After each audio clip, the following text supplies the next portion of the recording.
Hi, I'm Emily, Hi, I'm Alex. and this is Girls Who Music.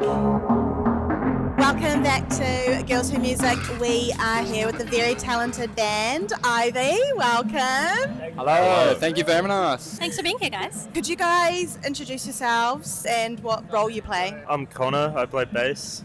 I'm James, I play the guitar. I'm Ocean, I play drums. I'm Jesse, I play guitar and I sing. I'm Louie and I play the violin. Sick. That's so awesome. We start every episode with a song of the week. So do you guys have like a joint song of the week or do you have an individual song of the week? We have a joint song of the week. It's actually Ragweed, a song, band from Christchurch. And the X Forgets by What's the name Ragweed. of the song? Yeah. Ragweed. Sick. I love that. Okay. Heavy metal, alt metal band from Christchurch. Wow. We just love those guys. Their music's so cool. Cool. How did you guys find out about them? We played with them. Yeah, they were crazy good. They were like better than was us it our by first quite a bit. That's it was such a nice compliment. It was humbling and it was a pretty awesome experience. Yeah, they just, And they kinda just- destroyed us. They were like, Really? yeah. It's nice you still listen to them. There's no bad blood. Yeah. You guys got a song of the week yourselves? Yes. Oh, yes. My song of the week is Girl Boss by Sarah Landry. She's a techno DJ, producer. Love her. My queen. Emily's doing a DJ competition at the moment, so her songs of the week are quite like I'm doing hard techno, hard techno I'm heavy. very deep into the Into hard the- techno at the moment. Yeah. Yeah. What's your song of the week? My song of the week is by Debt Club. Have you guys heard of them? Yo, heard of Debt them. Club. Yeah. Welly band? They from Welly? Yes, I think they are. Yeah. From their EP Taste for Stout. Sick. So good. Yeah, I love Sam Fender. And when I first heard that song, I was like, oh, this sounds quite similar to Sam Fender. Oh. It's like right up my alley. Yeah, they're great. Their new EP is really good. You should check Awesome. it out. Yeah, Will I'll do. have to. Yeah, hell yeah. And check out Sam Fender too if you guys have Yeah, it. no, I really like Really his good most Sam recent Fender. album. For sure, yeah. Yeah. So we were just chatting to the Beatniks. Oh yes. You guys are co-headlining with. Can you guys tell us your first name of your band before it became Ivy? We had a few though. Can you tell us some of them? Was it They Night said they Function? were Night, fun. Night Function was one of them. Ah. There was Elysian. Elysian or something? 50% Grove was Yeah, another there is. one. Half of the band used to live in a place called Ocean Grove, so we were Yeah, like, yeah, let's yeah. just name it 50% Grove, and it was Oh, like I like that. That's cool. incredibly Yeah. lazy and like Yeah. silly. We eventually settled on Ivy as like Yes. the safe option. Yeah, so how did you get to Ivy? So there was a girl who was in mine and Jesse's tutor class at high school called Ivy, and she had Down syndrome, and she would just come into our band practice all the time She before was we a even very had a name. kind of iconic kind of person in our school life. Was like really lovely to us, and we kind of sat in this little group, James, myself, Ivy, and my brother, and it was just kind of us, and we're like, oh, we might as well name it after her. Oh So, my god, yeah. that's so beautiful. Yeah, that's so sweet. I love that. She made such an impact on you guys. You She wanted did. to.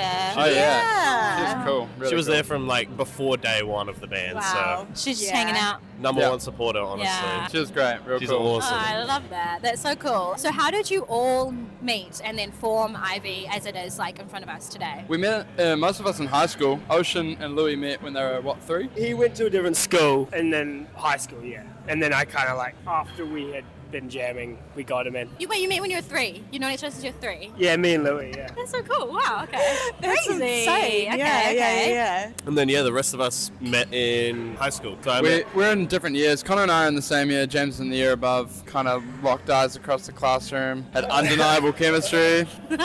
Formed a band, so Yeah. that's kind of how it went. So you guys formed Ivy in high school? 2020, Yeah, right. So when you were all in high school, but you went to different schools? We all went to the same school except Louie. apart Yeah, from us Louis. four. Except Louis. Except Louie. But how did you guys like Come together? Yeah, like how were you like? I was like a jam band for a Yeah, while. Right, it was a okay, tiny school, right. and I knew Jesse and Connor through football, Right. because we played on the same team for the school. Okay. And I just heard Ocean jamming in the school hall on the drums Nice. with his year 9 or year 10 band. So yeah, I just told him to come along to band practice after school, and then we had a sort of 4-piece, Nice.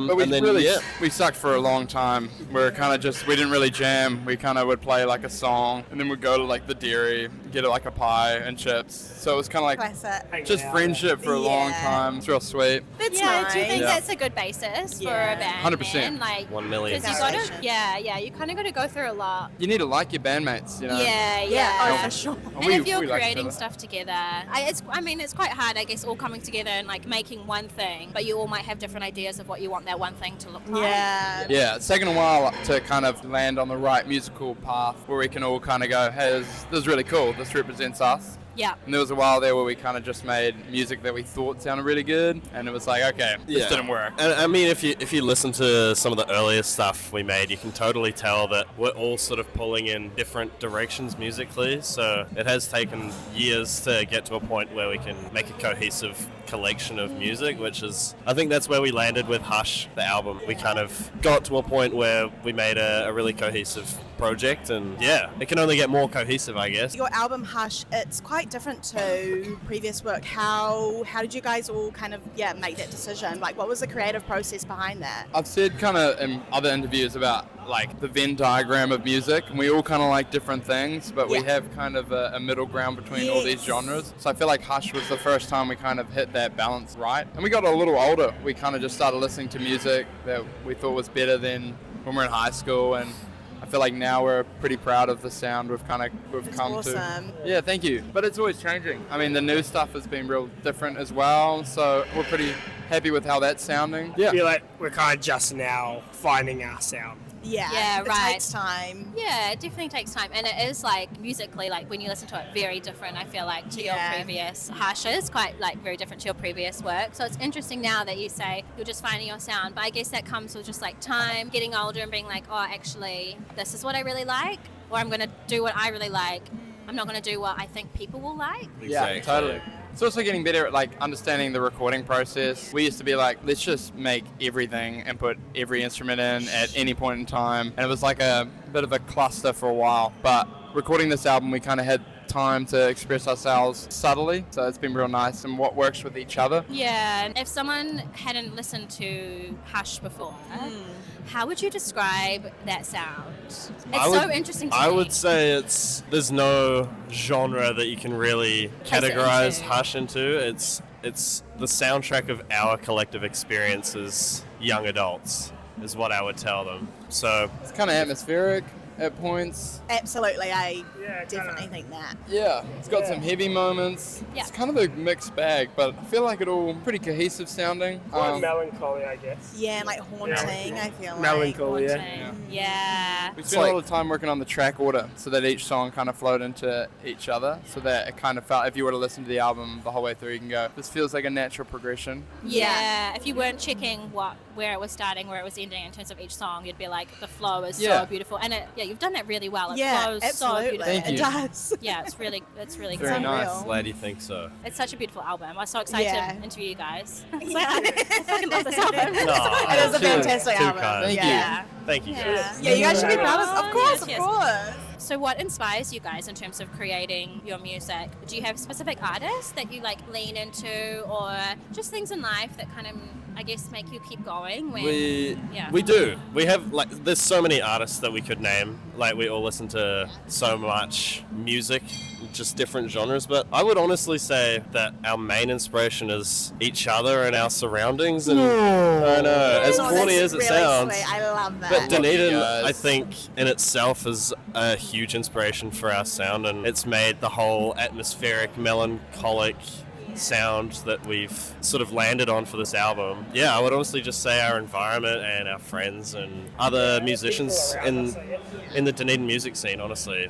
That's probably the main one. Yeah, I'm like, we got to get down to Dunedin, Honestly, I'm like, bro. we've got to have a weekend in Dunedin. It takes a while to Really love, feel you. I reckon. Dunedin kind of has to grow on you. Emily went I to uni in went to Dunedin. Otago. Oh, did you? But that was very Oh, didn't like it Very then. different. Very different experience. I think in like a real practical sense, different bands and artists kind of inspire different parts of your music. There's some bands that are like aesthetically inspiring. You go, their image is really strong, or their album was super cohesive. And there are other artists you can take little pockets of and go, this really fits our music. Yeah. But like James said, overall, it's been place, people, each other, something like that. Yeah. Yeah. Totally. And just Dunedin artists, really, I would say, is like the main thing, like the Beatniks and Pearly and Julian Temple Yes. Band, and there's so many good ones that So good. inspire us a lot. Marlon's so. Dreaming, they're Marlon's inspired. Yeah, I Dreaming. love Yeah. them. Yeah, damn, it really is. A lot. Yeah. When you delve into it, there's a lot Yeah. of good Kiwi artists. Yeah. What's been a super, or like the most memorable moment for you guys as a band? I would say, it's probably different for everybody, but I would say it's the orchestra gig we did Dunedin Youth Orchestra Unreal. accompanying our album that we did back in March. That was surreal and Yeah, that's crazy. pretty memorable, having what was it, like 25 piece orchestra or something like that. That's unreal. That was pretty That's memorable, crazy. I would say. But I reckon some of the early shows that we played where not a lot of people showed up and we're super nervous, and it was like, we don't even really have a set list that is really together, but it was like, all right guys, we can do this. Yeah. And like getting through that fear and being able to kind of go, this isn't too bad. I think the first show that we actually successfully pulled off was in a place called Dog with Two Tails, and actually seeing a really positive reaction from a crowd was like, yeah, kind of a pinch me moment. Yeah. Yeah. Just levitating a bit, like, oh. Yeah. People actually came to watch us. Yeah, like people want to see you. Yeah. Is it Yeah. like, whoa, that's real crazy? Like, and even tonight, people are coming to see you. Yeah. Because they really want to see you. Like, Even like Wellington, like Wellington first show was in great. Wellington, we're like surprised to see so many people show up, you know? but it's because you guys are good. So I think the moment when Louis officially joined as well, we Yes. sat around in my room in our first year flat, and we were like, it was Louis' birthday, and we're like, let's do this, you know? Yeah. Aww. So are you a new addition to the band? No. Not anymore. the, Not anymore. the only though. addition to the band. Oh, So- okay. But Two I reckon years like though, so. Louis kind of like makes the sound, I think. I mean, there's so many guitar bands, and then you add in a violin. I'm just talking for you, right? If you added a violin to like a band with not great other musicians, it probably wouldn't sound good though. So, Yeah, the, it's still- the violin is very much a point of difference for you guys, I feel. Like, Absolutely. it's something that I don't think I've heard before, or maybe that I've haven't really sought out before. It creates like a very unique sound. And he doesn't just play acoustic violin too, like kind of got these synth pedals that like make it sound like a synth. Yeah. Yes, it's like- very it really draws you in. I feel like it would be very hard to add violin to a band that kind of wouldn't suit it, but wouldn't Adapt make to it. space for it, I guess. Yeah. Yeah, so it works really well on both sides. Like it's quite easy for me, I guess, to make stuff to suit because they will make their own great parts that work with it. I feel like that's something we've been working on a lot, is getting Louis and James as lead lines to kind of who plays what, who's a rhythm, who's a lead. Working together and like in harmony, Yeah. figuratively and literally in harmony, working together. It's been a learning experience, I think, for me as like a lead guitarist, and having Yeah. another lead instrument come in has been a challenge, but I think it's made our music like in on Hush way better than what we could have done before without Louis. So Louis Yeah. made me a better musician, 100%. That's so sweet. Wow, that must have been really hard though. Trying to find the balance between Yeah. the two We've of had you. our fair share of like loving arguments, trying to figure out what goes where. When it happens. It's all good, Yeah, you know? it's part of the process. Yeah. Yeah. So what is coming next for you guys, I guess? You know, you've recently released Hush. This is your second to last night on your co-headlining tour with the Beatniks. Do you guys have any other shows lined up for the remainder of the year, or are you kind of just We've flowing got through the a couple in motions of- Dunedin and Beerfest at the end of the year. I think on the long-term goal is to make another album. We're already working on that. We've been Yeah, writing wow. heaps. So as soon as we can get to recording again, I think that would be the big one. And then touring that album. I mean, we're all kind of young enough to just want to keep going, and we're not... Shoot for the stars. Yeah. I agree, And yeah. you'll land among the moon, is whatever they say. A major goal for next year is to just get overseas for a gig Yeah. or two, wherever it may be. Doesn't matter if it's like Australia or Brazil, you know, like we're just keen to go. Yeah, anywhere. We've Yeah. finally got direct flights from Dunedin to Aussie. Want to make We'll use try of to do those that. direct flights now. I feel like that's so possible. You guys would totally I do agree. that. For Even sure. opening for Yeah. like, Yeah, exactly. you know. It's always a good way to get into that kind of scene. So, Sure. Yeah. Yeah, I mean, look at Frank on Tap, the opening for No Cigar. Oh, hell yeah. We just got picked up by Max from Frank on Tap. He drove us here. And shout out to Zah, picked us up from the airport yesterday. See you, bro. That's Thank so you, man. lovely. I saw them on Thursday. Oh yeah. Yeah, Album oh my God. release. Yeah, they're so good. I was like, man, you guys sound so good. Like, you sound exactly like you do on the album. Super crispy. Super Very good. crisp. Really well produced. I think they did it around here. It sounds great. Yeah. Well, that's all the questions we've got for you guys today. We're Oh, really yeah. excited to see you guys perform and to see where, you know, this takes you. And yeah, Hush is just such a great album, and Yeah.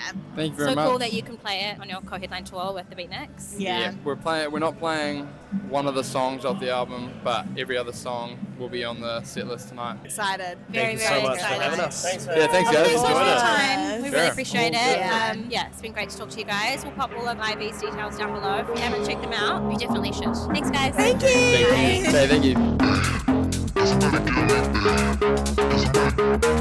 you.